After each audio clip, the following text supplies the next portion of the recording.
Kali ini gue pengen membahas sekaligus memberikan pendapat gue pribadi terhadap anime lawas yang kayaknya cukup underrated ya ini anime anjir. Karena gue juga nggak cukup yakin apakah kebanyakan dari bro-bro sekalian tahu tentang anime ini. Anime yang gue maksud di sini berjudul Tenshi no Tamago.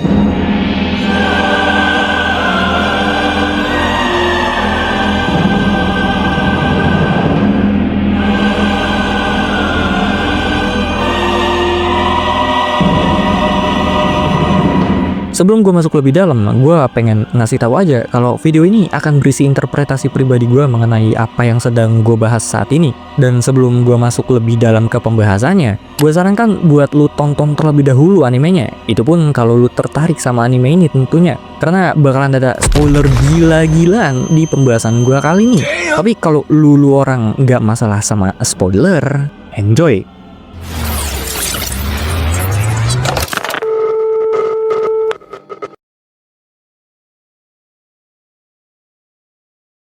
Jadi beberapa bulan ke belakang gue kan lagi ketagihan sama film-film lawas kayak The Elephant Man-nya David Lynch, Ridicule. Stand up. Stand up! Turn around! Mister! Ikirunya Akira Kurosawa. Tapi yang paling ngena di gue secara subjektif ini nih, nya David Fincher. Man, this movie goes hard anjir, for real cok. Fucking khakis.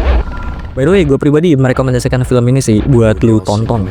Nah, gara-gara itu tuh, belakangan ini gue lagi ngubek-ngubek mal buat nyari anime-anime lawas juga. Karena gue lagi kebelet pengen nonton anime lawas lagi, jir. Terakhir kali anime lawas yang gue tonton itu anime Perfect Blue-nya Satoshi Kon sama Memories-nya Katsuhiro Otomo. Sebenarnya gue juga udah nonton anime Tenshi no Tamago ini dan baru keinget lagi tentang anime ini. Terus gue pikir-pikir, kayaknya menarik kalau gue nyeriat sedikit ngebahas dan ngebagiin pendapat gue tentang animenya. Dan ya, jadilah konten ini. Oh my god. Tapi jujur aja, selain dari itu semua, gue sendiri emang pengen pingin anime ini karena gue juga lagi suka sama anime yang mengusung tema-tema dark, gloomy, uncanny, dan gothic di dalamnya kayak gini. Yang paling utama sih anime ini juga surreal banget. Nah ini nih, gue suka banget nih yang surreal gini nih. By the way, ini buat sedikit info aja sih. Koreksi gue kalau gue salah dan silakan tambahin kalau ada info yang kurang. Surreal ini itu artinya seperti mimpi, tidak nyata, dan gak manuk akal lah. Kata surreal sendiri itu berasal dari kata surrealisme. Yang mana surrealisme ini merupakan gabungan dari bahasa Prancis, yaitu sur yang artinya di atas atau melampaui, digabung sama kata realisme. Surrealisme ini diciptain sama bapak-bapak penyair dari Prancis yang namanya Guillaume Apollinaire. Tapi istilahnya sendiri itu dipopulerin sama bapak-bapak yang sama, penyair juga, dan namanya ini André Breton. Akhirnya gerakan seni ini merambah ke bidang lain juga, salah satunya lukisan. Nah, karakteristik dari aliran ini menekankan alam bawah sadar dan menggambarkan dunia mimpi sebagai media atau alat buat karya seninya. Mungkin simpelnya pure cuma ngandelin imajinasi aja buat menggambar suatu objek tanpa mengandalkan objek nyata dengan bentuk yang lazim di dunia nyata sebagai sebuah referensi. Lebih singkatnya lagi, menggambarkan sesuatu yang berada di luar logika atau akal sehat pada umumnya. Seniman dengan aliran ini tuh salah satu yang paling terkenal ada Salvador Dali yang lukisannya kayak gini. Terus selain Dali ada juga seniman terkenal lainnya dengan aliran yang sama, dan gua rasa lu mungkin familiar sama lukisan dari seniman satu ini. Kalau lu fans dari anime Attack on Titan, lu mungkin pernah lihat gambar ini. Dan gue yakin inspirasi dari gambar ini merupakan hasil dari lukisannya René Magritte. Karena mirip banget cuy, lukisannya tuh yang ini nih. Selain yang tadi, lukisan lainnya dari René Magritte ini ada The Black Signature 1965 sama Golconda 1953. Semua seni-seni dan karya-karya dari aliran surrealisme ini mengandung hal-hal yang simbolis, metaforis, dan makna yang mendalam. Karena visual yang ditampilin emang seakan-akan kelihatan abstrak dan gak begitu jelas apa yang pengen ditampilin sama visualnya. Nah, anime Tenshi no Tamago ini itu nerapin hal itu di dalamnya. Yang mana anime ini sendiri minim akan dialog dan lebih didominasi oleh visual sebagai elemen utama dari animenya. Dan kita sebagai penonton lah yang harus menafsirkan dan menginterpretasikan satu persatu maksud dari setiap scene di dalam animenya. Basically, anime ini pengen kita menyuapi diri kita sendiri ketimbang disuapin terus. Terus buat lo yang nanya, anime ini premisnya tentang apa sih emangnya? Well, premis dari anime ini simple sebenarnya. Yaitu anime ini berlatar di sebuah dunia pasca apokaliptik yang antah berantah. dan mengisahkan tentang seorang bocah perempuan yang terbangun dari tidurnya. Yang mana dia ini bangun dengan keadaan sedang mengerami sebuah telur. What the? Terus nantinya bocah ini berniat buat membawa telur ini ke suatu tempat. Nah, nantinya di sepanjang perjalanan bocah perempuan ini ketemu sama abang-abang nihilis atau cowok ini nih. Yang mana cowok ini penasaran sama si bocah perempuan. Kenapa dia ini bawa-bawa telur gitu. Nah, ngikutlah tuh si cowok ini sama bocah perempuan itu buat nyari tahu sebenarnya kemana bocah perempuan ini pergi. Dan siapa tahu dia juga bakalan tahu isi dari telur yang dibawa-bawa sama si bocah perempuan gitu kan. Terus ya udah sebenarnya simple gitu doang. Tapi nanti di sepanjang lu nonton animenya, lu bakalan diperlihatkan scene-scene yang menunjukkan gambar atau adegan yang absurd dan nggak begitu jelas maksudnya itu apa. Contohnya kayak ini, atau bahkan ini. Nah, dari gambar atau scene-scene itulah nantinya lu mengartikan sendiri maksudnya itu apa. Terus ada hal menarik juga dari anime ini, yang mana kalau lu sadar, anime ini sendiri terinspirasi dan mengambil referensi dari Bible. Lebih tepatnya kisah air bah yang terjadi pada Prophet Noah atau Nabi Nuh. Jadi gak heran kalau karya dari orang bernama Mamoru Oshii yang satu ini, yaitu Tenshi no Tamago, syarat akan unsur-unsur kekristenan di dalamnya. Gue nggak tahu karya-karyanya yang lain kayak Ghost in the Shell dan yang lainnya gimana, karena gue sendiri belum nonton, baru masuk list doang cuy. Coba komen buat bro-bro sekalian yang udah nonton animenya, haruskah gue menonton dan bahkan sampai ngebahas animenya? Silahkan tinggalkan komentar kalian di bawah.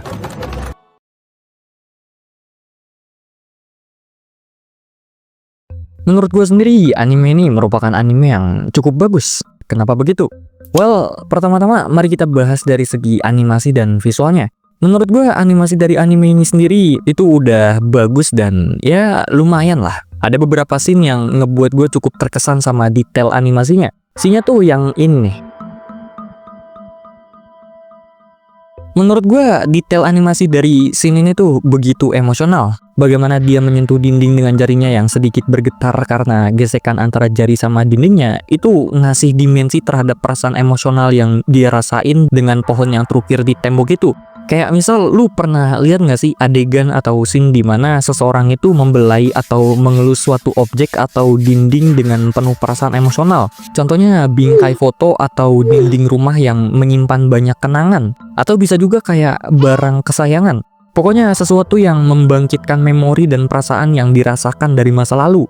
Nah, hal itulah yang gue rasakan ketika ngeliat scene itu. Bedanya gue nggak tahu perasaan emosional kayak apa yang dirasain sama ini cowok karena ekspresinya datar. Mungkin bukan mengarah ke suatu perasaan, melainkan kayak dia berusaha buat mengingat akan sesuatu juga bisa sih. Well, apapun itu, keduanya bisa jadi benar. Selain dari scene tadi, ada dua hal lagi yang memorable di diri gue. Satunya ini. Di scene inilah gue pertama kali ngeliat cowok ini berekspresi dan bereaksi akan sesuatu. Sama satu lagi, ini bukan scene atau adegan sih, tapi beberapa shot kamera yang gue lihat-lihat shot kamera kayak gini nih seringkali digunakan buat memberikan kesan yang seakan-akan merasa terisolasi. Yang mana seringkali shot kayak gini tuh diambil dengan long shot atau extreme shot gitu dalam teknik kamera. Terus beberapa shot lainnya juga secara estetika bagus dan magnificent banget. Banyak shot-shot dari anime ini tuh kayak lukisan anjir. Selain itu, beberapa scene atau adegan yang memperlihatkan environment kota mati dan reruntuhan bangunan itu ngingetin gue sama latar tempat dari game-game kayak Blasphemous, Hollow Knight, sama Dead Cells. Ya, game-game Metroidvania lah. Terus kalau kita membicarakan tentang pewarnaannya sendiri, gue pribadi suka banget sama pewarnaan dari anime ini. Karena kesan yang dibawakan sama animenya yang latarnya dystopian city, tampilan yang gloomy, uncanny, dan sentuhan gotik di dalamnya membuat tone dan palet warnanya itu cocok dengan anime ini. Warna biru gelap keabu-abuan yang dominan dari anime ini juga memberikan kesan keterasingan, misterius, dan kehampaan. Tapi di sisi lain juga entah kenapa ngasih kesan ethereal di anime ini. Manggil gua bang? Enggak, bukan ethereal yang ini. Maksud gua tuh kayak ngasih kesan yang entah mengapa indah aja gitu untuk beberapa alasan. Yang mana itu cukup buat menarik perhatian gua sih untuk mencari tahu apa yang sebenarnya ingin disampaikan atau paling enggak diceritakan di sepanjang gua menonton anime ini. Nah, itu dia tadi kalau kita membicarakan animasi dan visual dari anime ini. Sebenarnya itu nggak mengherankan sih, karena pas gue lihat-lihat jajaran staff yang ngerjain anime Tenshi no Tamago atau Angel's Egg ini, itu ternyata staff-staffnya merupakan staff yang juga ngerjain anime terkenal lainnya. kayak anime Akira, series Evangelion, sama anime-animenya Studio Ghibli. Dan setelah gue ulik lebih dalam lagi, ternyata Mamoru Oshii ini emang punya hubungan dekat sama Hayao Miyazaki. Bahkan mereka dulu itu pernah punya project kolaborasi yang namanya itu Encore, tapi project itu nggak pernah terwujud. Kalau dari scoring musiknya gimana bang? Nah ini, scoring musiknya bagi gue udah bagus dan absolute banger lah. Gue sendiri bukan orang yang ngerti-ngerti banget tentang musik, tapi bagaimana atmosfer dan suasana dibangun lewat scoring musiknya itu bagi gue udah cukup buat memenuhi kesan yang dibawakan oleh anime inilah. Memang kalau tipikal-tipikal anime atau bahkan film yang serupa kayak gini yang minim dialog, scoring musik memang selalu menjadi bumbu yang gak boleh dilewatin sih. Karena selain dari pewarnaan, scoring musik itu memang berguna banget buat membangun tense, suasana, dan mungkin bahkan menyampaikan pesan dari anime atau film yang lu tonton cuy.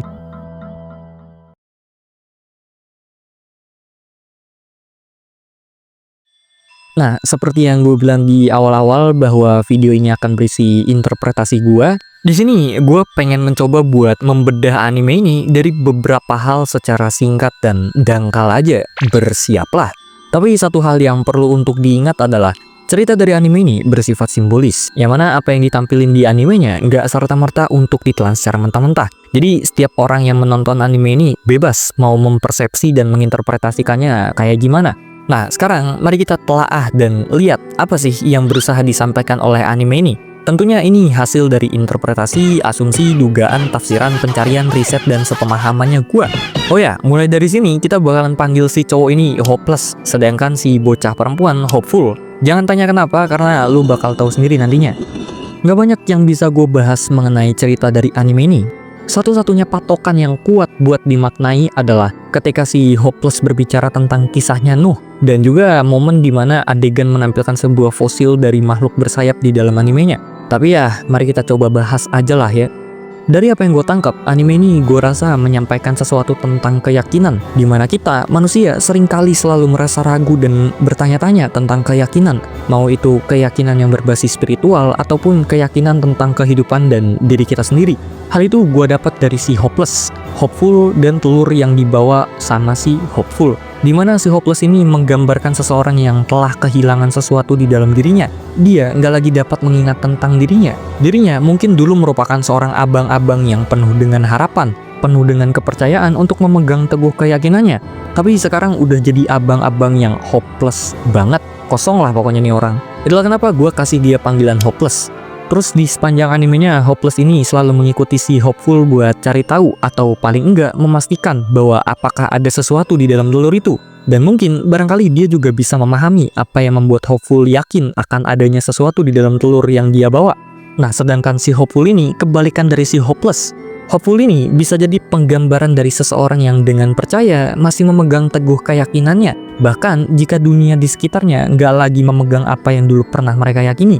Alih-alih menjadi putus asa di dunia yang suram dan gak ada kehidupan, dia ini justru malah penuh dengan harapan dan bahkan kasih sayang. Kelihatan dari bagaimana dia menjaga telur yang dia bawa kemana-mana dengan sepenuh hati.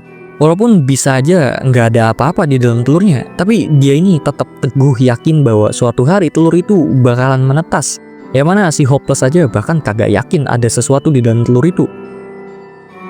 Terakhir ada telur yang dibawa oleh Hopeful. Kalau tadi kita membahas seseorang dengan keyakinannya, sekarang kita bakalan membahas keyakinannya itu sendiri. Dan ya, telur yang dibawa oleh si Hopeful ini gue simbolkan sebagai sebuah keyakinan. Hopeful yakin akan adanya sesuatu di dalam telur itu. Dia bahkan selalu memegang erat-erat telur itu kemanapun dia pergi. Sedangkan Hopeless bertanya-tanya tentang apakah ada sesuatu di dalam telur itu. Apa yang membuatnya begitu penting dan apa yang membuat Hopeful begitu menjaganya. Rasa penasarannya begitu besar, sampai akhirnya dia ini mengkhianati rasa percaya Hopeful padanya dan memecahkan telur yang selama ini dijaga oleh Hopeful untuk mencari tahu apa makna di balik hal tersebut. Pada akhirnya, yang dia dapat adalah sebuah cangkang kosong yang tak berisi apapun. Bagaimana dengan scene orang-orang yang memburu para ikan secara membabi buta?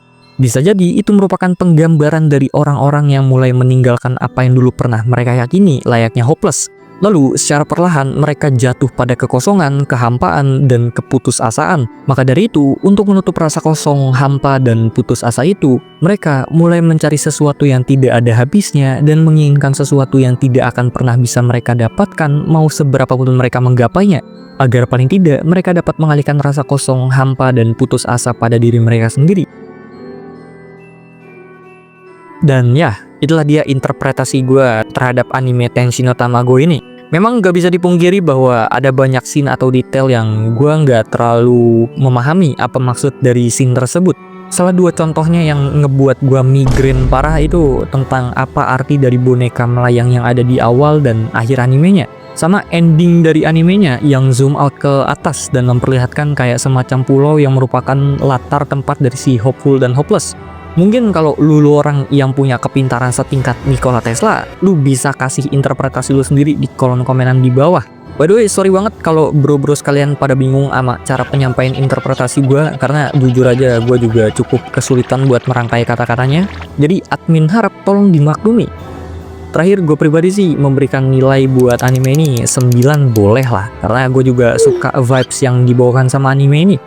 Gue sendiri juga demen banget sama tema-tema surreal kayak gini sih. Itulah kenapa penilaian gue mungkin cenderung bias kali ya.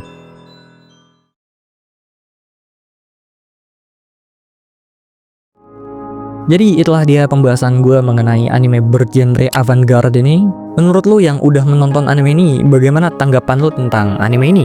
Bagus kah? Jelek kah? Biasa aja kah? Atau bahkan lunya ketiduran? Oh hell no. Tapi nggak masalah sih, karena gue juga ngerasain kok kalau ini anime slow burn parah. Pacingnya emang kerasa banget lambatnya. Seperti biasa, kalau misalkan gue ada salah-salah kata atau ada hal-hal yang nggak tersampaikan, bro-bro sekalian boleh banget kok buat koreksi atau menambahkan kekurangan gue di kolom komentar. Dan juga kalau bro-bro sekalian kurang atau bahkan nggak sependapat dengan opini atau pendapat gue pribadi, boleh banget kalian berikan gue kritik serta argumen kalian yang mungkin itu bisa aja membuka ruang diskusi buat yang lainnya juga cuy. Kalau bro-bro suka dengan video gue yang kayak begini, gue mungkin bakalan buat lagi di next video. Tapi kalau misalkan enggak, ya udah sih.